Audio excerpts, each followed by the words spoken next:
आज आपण पाहणार आहोत बुद्धांविषयी एक प्रेरक कथा. आजच्या जगात मनशांती केंद्रांची संख्या वाढते, तरी मनाची अशांतता कमी होत नाही. यावर उपाय काय जाणून घेऊ. भगवान बुद्धांसारखी मनशांती हवी असेल तर ही प्रेरक कथा तुम्हाला वाचलीच पाहिजे. भगवान बुद्धांचे असंख्य शिष्य होते. त्यापैकी एक होता पूर्णा. त्याची साधना पूर्ण झाली होती, म्हणून तो बुद्धांना म्हणाला, भगवान, आता आपण मला अनुज्ञा द्या. मला आता बाहेर पडून जास्तीत जास्त गरजू लोकांपर्यंत आपला उपदेश पोचवायचा आहे. भगवान म्हणाले, ठीक आहे, माझी अनुज्ञा आहे, परंतु मला अगोदर सांग, तू कुठे जाणार आहेस.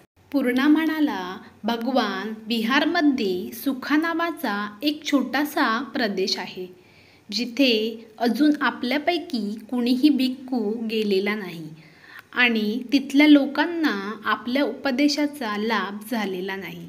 म्हणून मी प्रसारासाठी मुद्दाम या प्रदेशाची निवड केली. भगवान म्हणाले, अरे, तिकडे कुणीही भिक्खू गेला नाही. याला कारण आहे.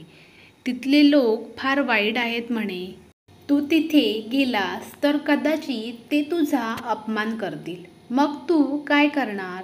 पूर्णा म्हणाला, भगवान, मी त्यांना धन्यवाद देईन, कारण त्यांनी नुसता अपमानच केला, शिव्या वगैरे दिल्या, पण मारले तर नाही ना. भगवान म्हणाले, समजा एखाद्याने तुला खरोखरच मारले तर तू काय करशील.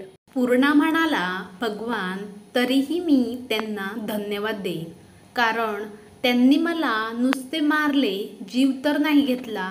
भगवान म्हणाले, तुला आता आणखी एक शेवटचा प्रश्न विचारतो. समजा त्यापैकी एकाने तुला जीवे मारले तर तू काय करशील.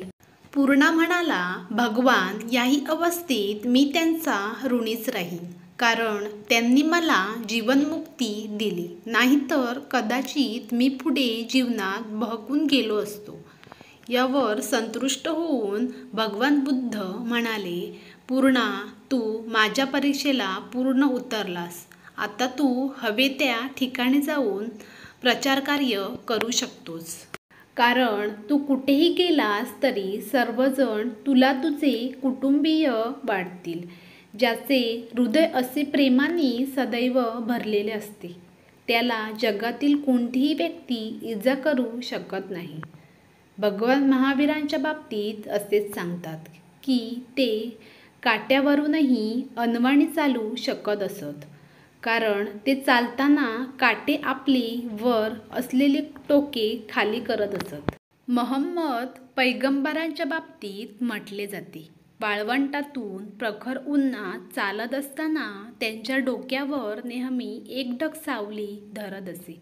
उलटे होणारे काटे व सावली धरणारा ढग यांच्यावर विश्वास ठेवणे कदाचित अवघड वाटेल, परंतु एक मात्र नक्की, ज्याच्या मनात काटे नाहीत त्याच्या पायांना काटे टोचणार नाहीत, आणि ज्याच्या हृदयात जळणारी वासना नसेल त्याला उन्हाच्या कडाक्यातही सर्वत्र सावली असल्याचा भास होईल.